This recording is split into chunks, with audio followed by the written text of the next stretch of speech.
Hello children, in the last class we have studied about the phylum Mollusca, that is the second largest phylum in the animal kingdom. We studied that the first largest, that means the biggest phylum in the animal kingdom is the Arthropoda. Next to the Arthropoda, the second largest phylum is the Mollusca. Okay, these are the soft bodied animals. So some general characteristic features about the mollusca we have studied in our last class. Today we are going to study about one more phylum, that is Echinodermata.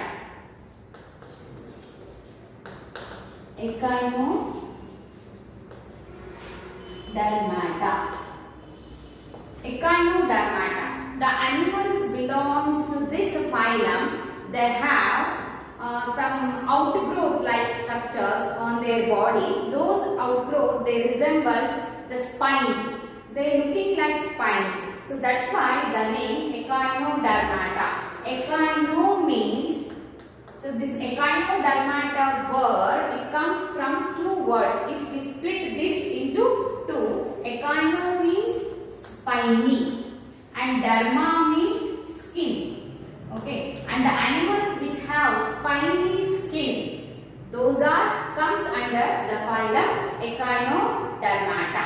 Okay, see, the spiny means these structures are not like the spines, but they resemble the spines. So that's why the name Echinodermata.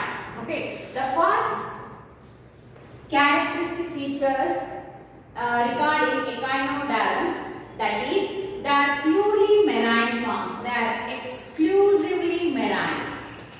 They are exclusively marine forms. Okay, and these they resemble the body like spines. The body is covered with spines, so that's why the name echinoderms. So these are purely marine forms, and these are triploblastic and coelomates. That means eucoelomates or true coelom is found in these organisms. Okay, these are triploblastic, okay, and true coelomates. True coelomates are they are also called as eucoelomates. Okay, and these are benthic. Okay, I will write this characteristic feature here. They are benthic organisms. Benthic means these organisms are leaves on the sea bed. They form deep in the sea. Okay, and these are crawling in the sea bed. Okay, they are found deep in the oceans or in sea. Okay, so that's why these are called as benthic organisms. So especially the common example comes under this phylum is the starfish. Okay, starfish belongs to the phylum Echinodermata, and we will see the starfish in oceans at deep. Okay, in the deep region, that means they are found, they are crawling in the sea bed. Okay, so that's why they are called as benthic. Okay, they are crawling under the sea, deep under the sea or ocean. Okay, these are triploblastic, true coelomates, and adults are radially symmetrical, but larvae are bilaterally symmetrical. So this is very important feature we can see in the phylum Echinodermata. Okay, adults are radially symmetrical.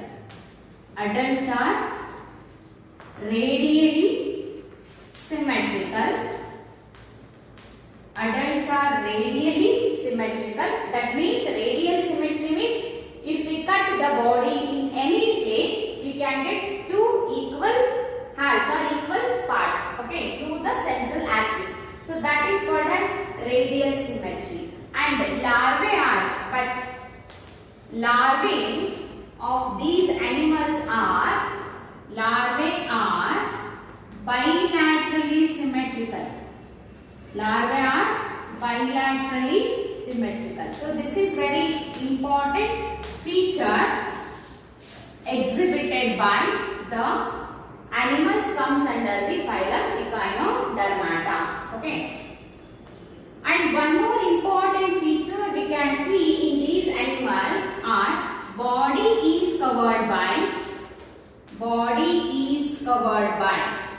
it is made up of exoskeleton,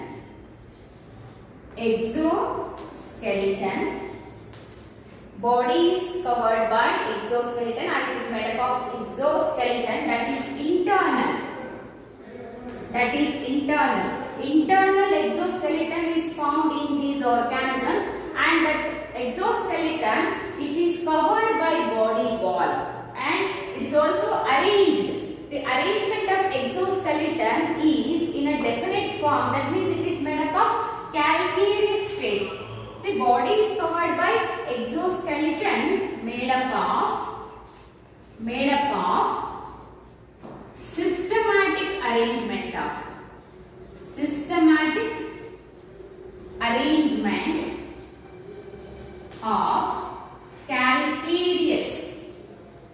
systematic arrangement of calcareous plates or ossicles, we can say. Okay, or ossicles. Okay, see, the body is made up of exoskeleton. That exoskeleton gives a different shape to the body of that particular animal, but exoskeleton is internal. So exoskeleton is covered by body wall that is made up of calcareous plates or ossicles. Okay, in this exoskeleton we can see some small outgrowth like this. Okay, so these outgrowths resembles the spines. So that's why the name Echinodermata is given to these animals. Okay, and next important feature is these contain water vascular system. Water vascular system is present or found in these animals. So this is one of the unique characteristic feature we can see in these organisms. Okay, water vascular system. Okay, water canal system is found in the phylum, that is Porifera. Okay, water canal system, that is. So this is water vascular system. The found in the organisms comes under the phylum Echinodermata. So this is very important unique feature and comes under this phylum. See, water vascular system, it is mainly meant for, it is helpful for. So water vascular system is helpful for locomotion, capturing of food. It also helps for capturing of food and transportation of food.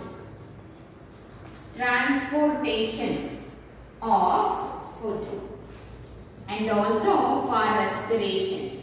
And also it is helpful for respiration. Okay, respiration is also takes place through water vascular system. The entry and exit of the water inside the body of these organisms, so it is in a definite path. Okay, entry and exit of water inside these organisms, it is made by or it is done by in a definite pathway. So that is called as water vascular system. So let me take an example of starfish structure to explain the water vascular system, how it is there. Starfish, it comes under the phylum Echinodermata. It has 5 arms. Okay, so that's why it is called as pentamerous. So this starfish is the radially pentamerous organism. Starfish is the radially pentamerous organism. Okay. See, this is the structure of starfish. It has 5 arms. Okay, and here one more, the tubular structure is found. Okay, so it is a small pore found in between these 2 arms. A small pore found in between these 2 arms. See, this is called as madreporite. Madreporite. Madreporite. So this is an opening found in between these two arms. Okay. So it is an opening found in between these two arms. So through this opening, the water will enter into the body of the starfish. Okay. So this is the madreporite. And this tubular structure is there, no? That is called as stone canal. Stone canal. This tubular structure is called as stone canal, and this tube will enter into each arm of the starfish. Okay, this tube enter into the each arm of this starfish. Okay, and here also we can find the arms like this. Okay. This tube will enter like this, and here also like this, okay, and here also we find, see, like this, okay. See, like this, the canals goes through along the length of each arm, and central one more canal is found. So that is called as a central canal. This is called as central canal, and this is called as radial canal. Radial canal. Okay. See, the structure is like this. So this is the structure of starfish. Okay. So these are the common animals found in the phylum Echinodermata. And here in the radial canal we find some small tubular structures. Okay, a pair of tubular structures found on either side of the radial canal. See, this tubular structure, paired tubular structure found on either side of the radial canal, and they ends with a bulged part. So this is like this. Okay, these tubular structures end with the bulged parts. See, these are called as, this structure is called as tube feet. This structure is called as tube feet. So these are the tube feet. So these are found in each arm. In every arm we find these structures. Okay, tube feet. So these tube feet are the locomotory organs, or locomotory structures in echinoderms. Locomotory structures are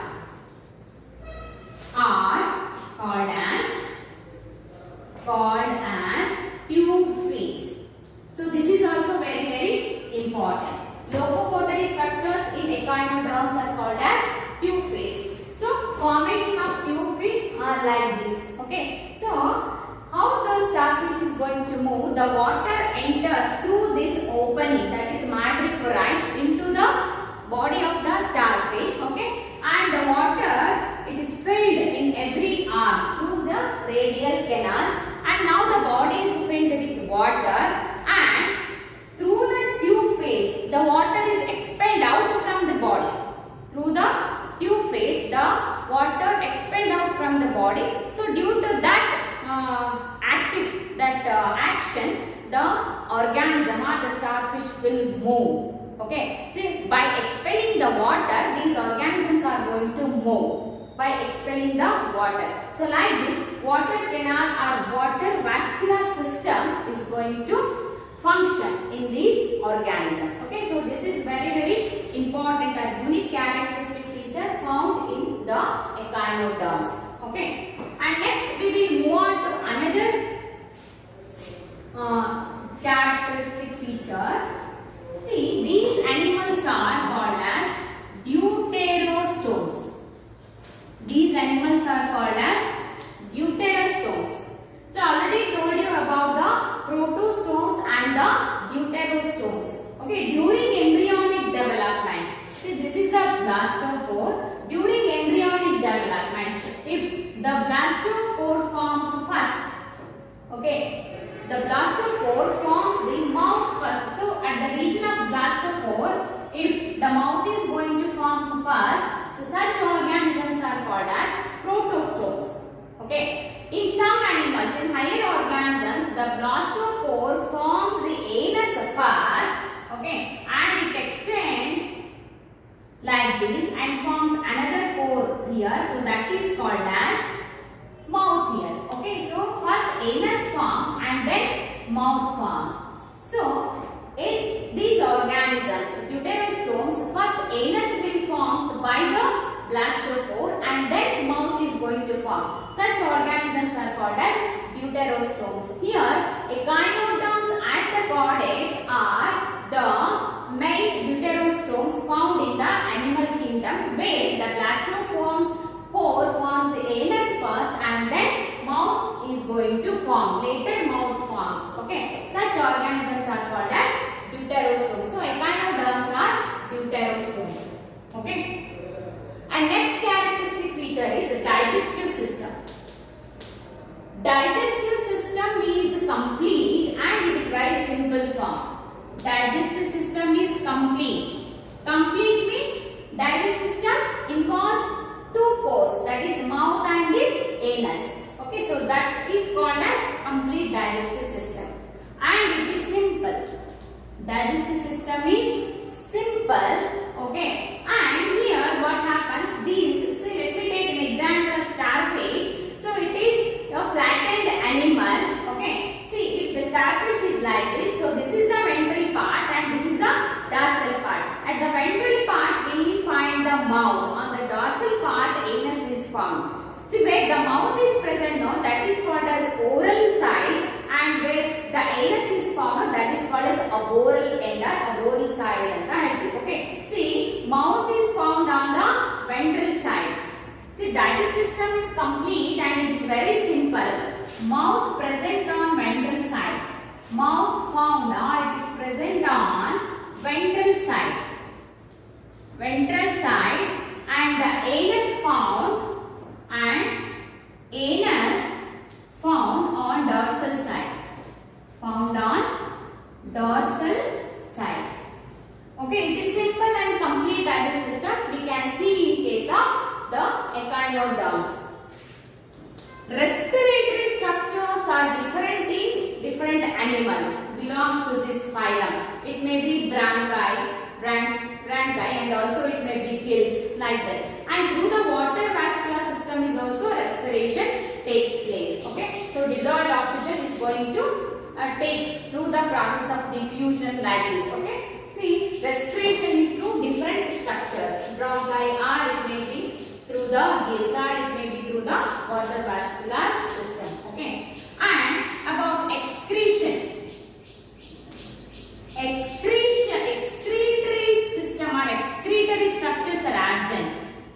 Excretory structures are absent in these organisms.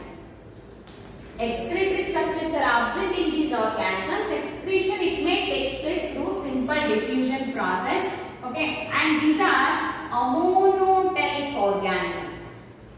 These are ammonotelic organisms. What is the meaning of ammonotelic organisms? The organisms which excrete ammonia as their nitrogenous waste. Those are called as ammonotelic organisms. Almost all this, but for the excretion of ammonia, these animals need much amount of water. So most of the aquatic animals, they are ammonotelic in their excretion. Okay, so ammonotelic means they are going to excrete ammonia as their nitrogenous waste. Okay, and what about circulatory system? See, circulatory system is open type in these organisms. Circulatory system is open type. Circulatory system is open type. You know about the difference between open type of circulation and closed type of circulation. In closed type of circulation, the blood flows through closed vessels. But in open type of circulatory system, blood flow into the open space known as sinuses where all the organs and tissues are immersed in that body fluid. Okay. See here, open type of circulatory system we can see, and there is no respiratory pigment. There is no respiratory pigment. Respiratory pigment is absent, and there is no pumping organ. Okay, no pumping organ. That is, no heart is formed. No pumping organ. That is heart. Okay, so this is about the circulatory system. And what about nervous system? Nervous system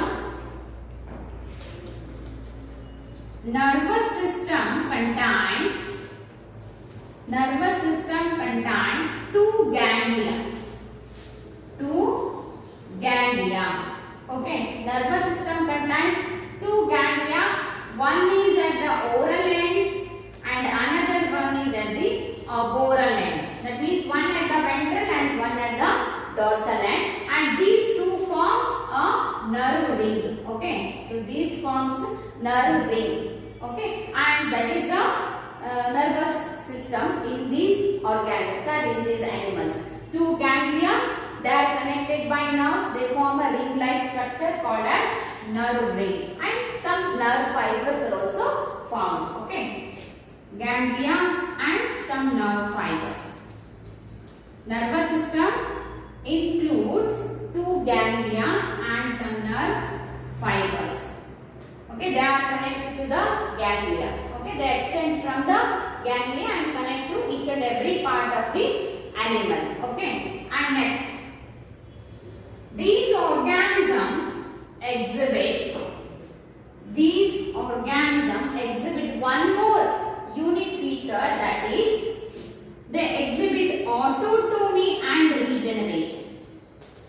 They exhibit autotomy and regeneration. Autotomy and regeneration. What is the meaning of autotomy? See, it is the self-cutting of their own body.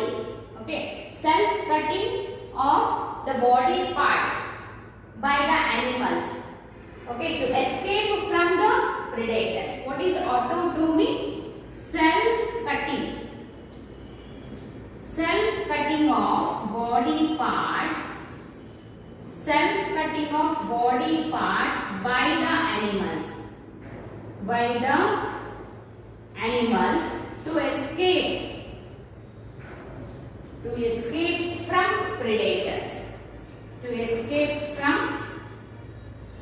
predators. See, what happens when they come near to the enemies, or when they come across enemies? See, to escape from the enemies, they cut their body part, any part. Okay, they have the ability to cut their body parts. See, that cutted part, it shows some movements like this, and it drags the attention of the predator. At that time, this animal is going to escape from that situation or from that position. So, like this, they are going to escape from the predators by cutting their body parts. Okay, so that is also one of the unique features shown by these organisms. So, that is called as autotomy. Auto means self-cutting of their body parts. ಯಾವ್ದಾದ್ರು enemy ಎದುರುಗಡೆ ಬಂತು ಅಂತಂದಾಗ ಇದೇನ್ ಮಾಡುತ್ತೆ? So these organisms, they will cut their body part. So cut ಆಗಿರೋ part ಏನ್ ಮಾಡುತ್ತೆ? It shows some movements. So movement ಆಗ್ತಿರೋ part ಏನ್ ಮಾಡುತ್ತೆ? It drags the attention of the predator. Predator ಏನ್ ಮಾಡುತ್ತೆ? ಆ cutted part move ಆಗ್ತಿದ್ರೆ ಅದನ್ನೇ ನೋಡ್ತಾ ಇರುತ್ತೆ. So attention ಅದ್ರ ಕಡೆಗೆ ಇರುತ್ತೆ. So ಆ ಟೈಮಲ್ಲಿ ಏನಾಗುತ್ತೆ? ಇದು main organism ಏನಾಗುತ್ತೆ? Escape ಆಗುತ್ತೆ. So that is called as autotomy, cutting, self-cutting of body parts by the animals to escape from the predators. ಆಮೇಲೆ ಏನಾಗುತ್ತೆ ಅಂದ್ರೆ cutted part again it is regrowth. So they have the capacity of regrowth of that cutted part. So that is known as regeneration. Cut ಆಗಿರೋ body part ಏನಾಗುತ್ತೆ? Again regrowth ಆಗುತ್ತೆ. So that phenomenon is called as regeneration. So this is exhibited by the phylum Echinodermata. What about reproduction? separate. Sexes are separate. Reproduction. Sexes are separate. That means they exhibit sexual dimorphism, isn't it? And sexual reproduction takes place. Sexual reproduction takes place, and the fertilization is fertilization. So that is indirect development takes place, external fertilization. Fertilization is external and development is always indirect. Development is indirect. Okay, indirect development is there is a presence of larval stage during the development. Okay, see each and every echinoderm or each and every animal comes under this phylum. They have different type of larval stages. The common larval stage is, that is, bipinnaria. Bipinnaria larva. Okay, so that is comes under the development of starfish, bipinnaria. Okay, so that is free swimming larva. Free swimming larva, bipinnaria larva. Free swimming larva. Okay, that comes under the that starfish. It produces the bipinnaria larva. So these are bilaterally symmetrical larvae. Okay. See, this is about the general characteristic features of the phylum Echinodermata. Okay, the organisms comes under the Echinodermata. They exhibit these general characteristic features. So here, presence of water vascular system is very important, and the exhibition of the autotomy and regeneration is also very important. And here the adults are radially symmetrical. They are radially pentamerous organisms. Adults are, but larvae they are exhibiting bilaterally symmetrical. Okay. Examples comes under this phylum. The first foremost organism is starfish. Starfish, the scientific name is Asterias. Asterias. Okay, Asterias, it is the scientific name. Okay, next, brittle star. So these are the common names. Okay. Brittle star. Which animal is commonly called as a brittle star? That is Ophiura. Ophiura. Okay. And next, sea urchin. Echinus. Sea urchin.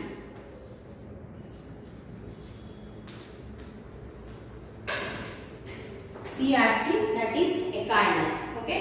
Next, see, there is an important thing we can come across while studying the sea urchin is, see, it has a special structure. Okay, sea urchin has special structure that is called as Aristotle's lantern.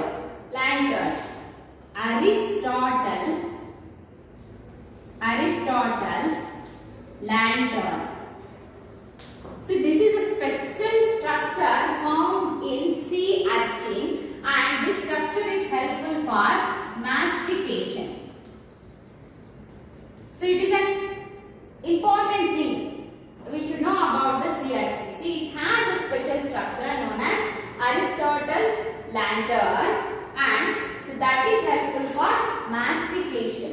Okay, so this is a special thing. Okay, and next, sea cucumber, Cucumeria. Sea cucumber,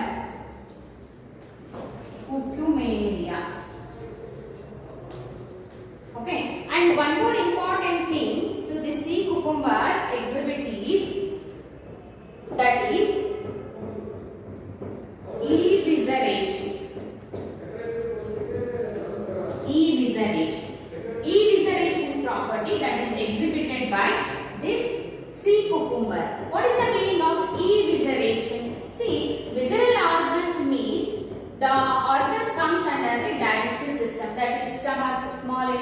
large intestine. So these are called as visceral organs. See, this animal, so that sea cucumber exhibit the property of evisceration. Evisceration means what happens when it come across the enemies, it thrown out the visceral organs like stomach, intestine, it throws out the visceral organs. Okay, see, during when it come across the enemies, okay, so they have that property, they thrown out the visceral organs like stomach, intestine. Okay, so when it near to the enemies, to escape from the enemies, they will thrown out. Again, they can able to regenerate those lost parts. Okay, so evisceration means removal of visceral organs. Removal of visceral organs. Okay, so that property exhibited by this animal, that is sea cucumber. Okay, and sea lily. One more organism is sea lily, that is Antedon. That is Antedon. So these are some of the organisms or some of the animals comes under the phylum Echinodermata. So you should remember both the common names and also the scientific names. Okay. So starfish is common. So these are the common animals. So we can easily remember the these organisms under the phylum Echinodermata. Okay. So by taking that example, the structure of the starfish, we can easily understand the water-vascular system. So that type of system is found in every animal that comes under the Echinodermata. So starfish, brittle star Astreas we can call, and brittle star, that is Ophura, and sea urchin, that is Echinus, and sea urchin exhibit one more important property, that is it has one special structure known as Aristotle's lantern. So that is helpful for mastication. And then sea cucumber, that is the scientific name is called as Cucumeria. It also exhibits one special property, that is called as evisceration. Evisceration means removal of visceral organs like stomach, intestine. So when it come across the enemies, when near to the enemies, to escape from the enemies, they remove and they thrown out the visceral organs. Okay? Again, they have the capacity to regenerate or regrowth of these lost parts. Okay? And sea lily, it is common name of Antedon. So these are the examples. Okay?